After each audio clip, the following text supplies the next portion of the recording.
You release it slow. You can do that literally anywhere.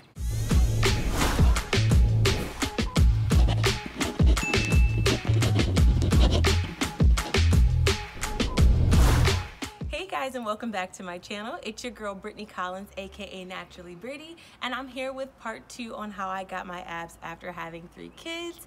This time I'm going to be showing you guys the actual movements and how to test for the diastasis recti at home to see exactly how bad it is and where to start. So if you would like to know what exercises I did during that time, then definitely stay tuned. But before you keep going, go ahead and like, comment, and subscribe. And if you are new to my channel, hello, how are you? My name is Brittany. We're going to start with exactly how to test for the diastasis recti. I'm going to go ahead and lay on the floor and show you how to do that. So with this, you want to just lay back. You can have your knees up. You want to bring your chin to your chest. So just like this. Now, of course, because mine is healed, my stomach's still laying fairly flat. But if I kind of loosen up, you can still see it. It'll stick out. That means my core is not engaged. But we'll get into that next. So you want to make sure that you're like this. Your stomach is most likely going to be poked out depending on how long it's been since you've had a kid or how bad your diastasis recti is. But you want to just kind of stick your fingers around your belly button area, and you'll be able to either stick in 2 fingers, 3 fingers, 1.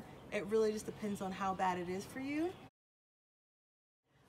In regards to working out and doing regular core exercises, you want to be in between that 1.5 fingers. Anything over that, you want to just kind of keep working on these exercises until it closes up some more, until it's safe for you. And if at any point you're not sure about that, make sure to check with your doctor. So the next one is something I cannot show you, but I can try and explain it for the way that I learned. I can't remember where I got it from. I was literally YouTubing and Googling and asking around, and I was determined to figure out exactly how to get abs back after having kids.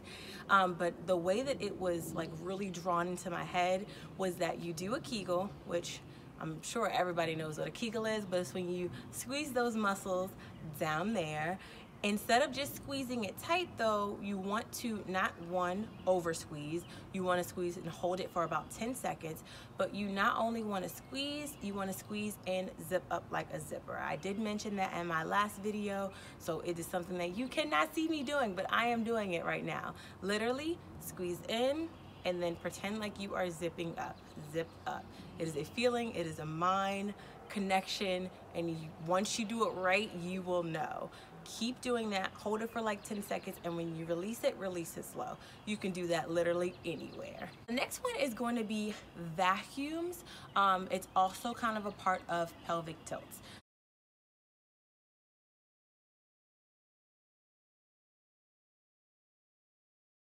So I will show you basically how I do it on the floor, which is considered the pelvic tilt, and then I'll show you the vacuum, which you can do standing up. So with the vacuum, you can see here, I'm not going to be sucking into where I can't breathe. I'm going to be drawing my belly button back. So I'm literally going to take my belly button, act like it's a string attached to it, and yank it back. So with this, I'm still able to talk, I'm still able to breathe, but you can also see that I've pulled that in. This is a connection with your abdominals. Your whole core is yanking in. That pelvic floor, the entire thing. Still able to breathe. Now I can let it go, and there you go. You don't want to kind of, yank it out. Just like with the Kegels, you want to make sure that you let it out slow, but you do want to hold it for a second. So I'm going to show you again. So a lot of times when it's kind of hard to get the hang of this, so sometimes like if I'm like brushing my teeth or something, I'll just kind of lean over and bring it in that way. A lot of the exercises that I do, you're gonna have to find that core engagement where you're pulling that belly button back strong, okay? So we're gonna be doing that. That is what we're gonna get used to, and then I'll show you the pelvic tilts. I like to put the pelvic tilts kind of in with that because to me, they're kind of the same thing. So this is a lot of the form issues when it comes to doing abs. That's very important, especially when you're trying to get a six-pack. So with this, most people will just lay down. You kind of see this little gap here. You want to do the complete opposite. So you're literally going to tilt your hips down. So you want that flat on the ground. There is no air. And so with that, you are drawing your belly button back. So now you're strong and you're flat on your back. So that way, when we get into the exercises we're getting ready to do, this is where you want to be. You want to be focused. So you're not going to lay like this where you have that air, that gap. You want to literally tilt. It is a tuck.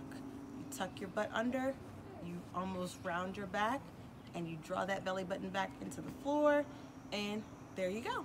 All right, and then while we're on the floor and we're already in position because we've done our pelvic tilt, we've drawn our belly button back, we're going to do the heel taps. So there's going to be different levels to this, but you can kind of just start one at a time. Depending on where your gap is, you can also put one down and do it more like that. It really just depends on your level.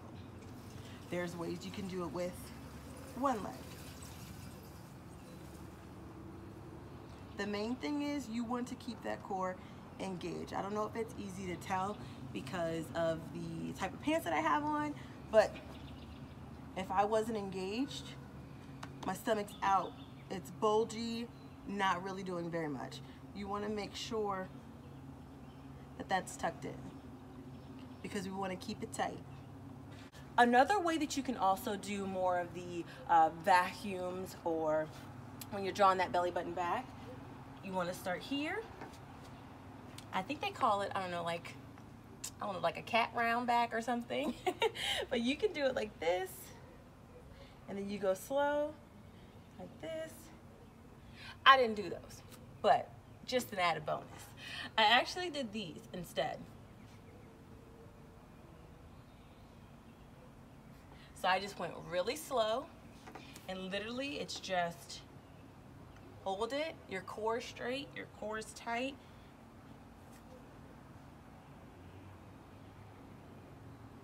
The next one that I did was the side plank. So I did not start side planking like this at all. I actually dropped here and I would come up this way. So this is what I call the modified one, like this, until further notice. And I would just hold it right here. It's gonna work on the side obliques. It's gonna help with that core. You wanna keep that same drawback and that interaction with that core. You wanna make sure that you're centered, and you just hold it, and then just drop it, okay? So then the last one is a workout that I still do now, of course with lots and lots of weights, but it's just gonna be the bridge. So you're gonna, remember, pelvic tilt, draw back, go up with your heels, and bring it up. When you bring it up, you want to keep this back, keep this tight.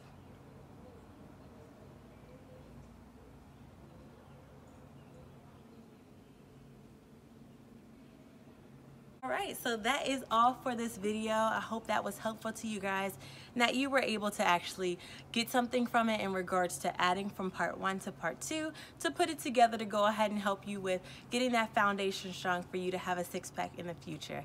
Any other questions, definitely let me know in the comments. Let me know if you're feeling videos like this or if you would like any more as well. Other than that, Brittany out.